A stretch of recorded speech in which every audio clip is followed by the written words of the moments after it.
Fir'aun bukan terlahir sebagai raja yang jahat.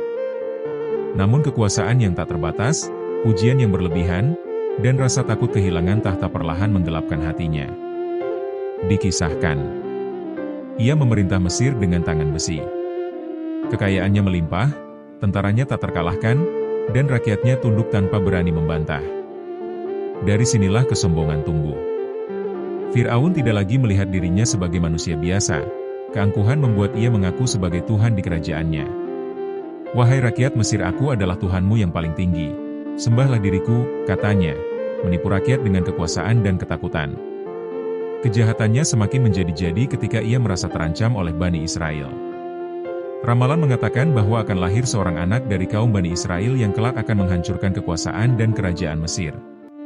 Dikuasai rasa takut, Fir'aun memerintahkan tentaranya untuk membunuh bayi-bayi laki-laki yang baru lahir. Tangisan ibu dan darah tak berdosa menjadi harga yang ia anggap wajar demi mempertahankan tahta dan kerajaannya. Dan atas izin Allah, satu bayi selamat dari kekejaman Fir'aun. Kelak ketika bayi itu sudah dewasa, dia dikenal bernama Musa. Dan ketika Nabi Musa alaihi salam datang membawa kebenaran dan mukjizat dari Allah, Fir'aun menolak mentah-mentah. Bukan karena ia tidak tahu kebenaran, tetapi karena kesombongannya terlalu besar untuk mengakui kesalahan. Baginya, mengakui Musa berarti meruntuhkan kekuasaannya sendiri. Peringatan demi peringatan datang silih berganti, bencana, kekeringan, penyakit, dan kelaparan. Namun hati Fir'aun telah membatu. Setiap kali azab diangkat, ia kembali ingkar dan menindas.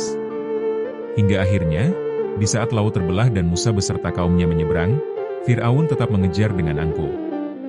Saat air laut kembali menyatu dan menenggelamkannya, barulah ia mengaku beriman. Namun penyesalan itu datang terlambat.